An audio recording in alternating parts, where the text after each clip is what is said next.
जरूरी है। फिलहाल बहुत शुक्रिया मनोज जी आपका इन तमाम बड़ी जानकारियों के लिए। बढ़ेंगे आगे और अब बात करेंगे ज्योति मल्होत्रा केस की। यूट्यूबर ज्योति मल्होत्रा के साथ कई पाक जासूस जुड़े हुए थे, गिरफ्तार हो चुके हैं। निवाला हिंद का लेते हैं लेकिन इनको प्यार पाकिस्तान से है। ऐसा ही पाक जासूस महाराष्ट्र के ठाणे से गिरफ्तार हुआ है। इस पर आरोप है कि इसने हनी ट्रैप में फंसकर 14 पनडुब्बियां युद्धपोतों की जानकारी आईएसआई को दी है। महाराष्ट्र एटीएस से मिली जानकारी के मुताबिक रवि कुमार वर्मा पाकिस्तान खुफिया एजेंसी आईएसआई के 2 फेसबुक अकाउंट से संपर्क में था, जो कि नौसेना डॉक क्षेत्र में मोबाइल फोन प्रतिबंधित है। इसलिए रवि वर्मा वहां के युद्धपोतों का डिजाइन और अन्य जानकारी याद कर लेता था। फिर वह सारी जानकारी पायल शर्मा और जसप्रीत नाम से बने फेसबुक पेज पर शेयर करता था। अब इसी पर देखिए विस्तार से ये रिपोर्ट।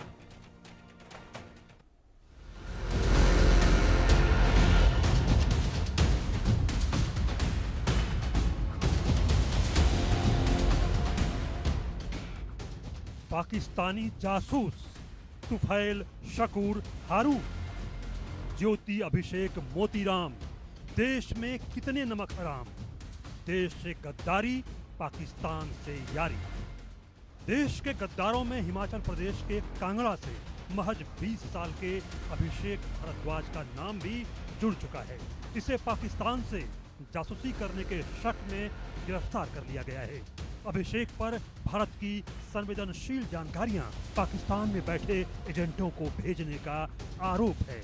कॉलेज से ड्रॉप आउट अभिषेक के मोबाइल में संदिग्ध फोटो और दस्तावेज मिले हैं। डेटा को फोरेंसिक लैब में जांच के लिए भेज दिया गया है।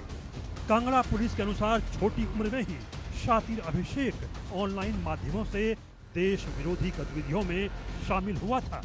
फेसबुक पर इसके 3092 फ्रेंड्स हैं, जिनमें बड़ी संख्या में पाकिस्तान के कनेक्शंस हैं। अभिषेक से पूछताछ में अभी पता नहीं चला है कि उसने देश की क्या-क्या जानकारियां किस-किस को भेज दी है। मामले की गंभीरता को देखते हुए पुलिस राज्य और केंद्र की खुफिया एजेंसियों की सहायता ले रही है। देहरा के डीएसपी राजकुमार के अनुसार आरोपी ने संदिग्ध गतिविधियों में शामिल होने की बात मान ली है। Spy gang of ISI. Hindustan में केवल अभिषेक ही नहीं बल्कि ज्योति मल्होत्रा के बाद कई जासूस गिरफ्तार हो चुके हैं। इसी सिलसिले में जैसलमेर से शकूर खान को भी गिरफ्तार कर लिया गया है।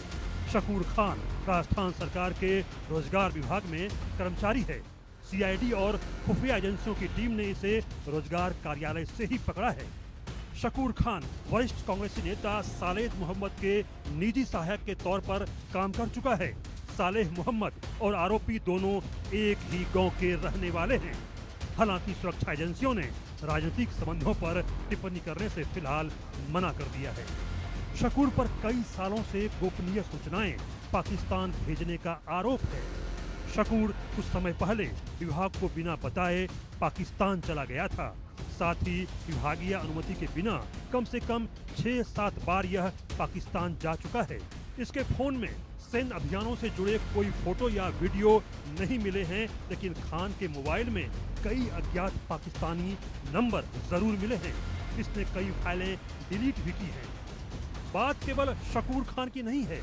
जैसलमेर में इससे पहले भी पिछले दिनों पठान खान नाम के जासूस को गिरफ्तार किया गया था। यह भी आईएसआई को सेना की जानकारियां लगातार भेज रहा था। आईएसआई के स्पाई गैंग में वाराणसी से गिरफ्तार पाक जासूस तुफैल और दिल्ली से गिरफ्तार हुआ पाक जासूस हारून भी है।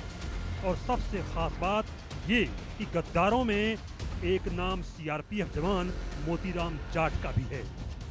मोतीराम 2023 से जासूसी गतिविधियों में शामिल था। इसने पाकिस्तान के हैंडलर्स के साथ राष्ट्रीय सुरक्षा से जुड़ी गोपनीय जानकारियां साझा की थी। एनआईए को यह भी मालूम चला है कि जानकारी के बदले इसे अलग अलग माध्यमों से पैसे मिले थे। सीआरपीएफ जवान को दिल्ली से गिरफ्तार किया गया है। पटियाला हाउस की एक विशेष अदालत ने इन्हें 6 जून तक एनआईए की हिरासत में भेज दिया है। स्पाई गैंग ऑफ आईएसआई के तहत अब तक कई पाकिस्तानी जासूस गिरफ्तार हो चुके हैं, लेकिन इसमें सबसे खास नाम है यूट्यूबर ज्योति मल्होत्रा का। ज्योति मल्होत्रा पाकिस्तान बांग्लादेश की यात्रा कर चुकी है। आईएसआई एजेंट के साथ इसके चैट भी मिले थे। 14 दिनों की जुडिशियल कस्टडी के बाद इसे जेल भेज दिया गया है। अब जमानत के लिए ज्योति मल्होत्रा निर्दोष होने के हथकंडे अपना रही है, इसलिए इसने अपना वकील भी ढूंढ लिया है। ज्योति मल्होत्रा के वकील कुमार मुकेश ने कहा कि ज्योति मल्होत्रा ने सभी आरोपों से इनकार किया है और पुलिस को जांच के दौरान क्या मिला है ये तो चार्जशीट के बाद ही पता चलेगा। देखिए, मुझे ज्योति मल्होत्रा ने कल ही एज एडवोकेट अपॉइंट किया है। उन्होंने कल मेरे वकालतनामा पे साइन कर दिए हैं और आज मैंने वो वकालतनामा कोर्ट में दे दिया है ज्योति मल्होत्रा को रिप्रेजेंट करने के लिए। और मैंने कुछ डॉक्यूमेंट्स की डिमांड की है, वो एज पर प्रोसेस कुछ दिनों में मिल जाएंगे। और अभी तक जो है सबके सामने ही है, जैसे एफआईआर जो ये पुलिस ने अरेस्ट किया है, रिमांड पे लिया है, पूछताछ की है, कुछ मोबाइल फ़ोन्स है, लैपटॉप्स है वो कब्जे में लिए है, बैंक अकाउंट स्टेटमेंट लिए है, उनका एनालिसिस चल रहा है, कुछ एफएसएल रिपोर्ट का बोल रहे हैं पुलिस आनी है।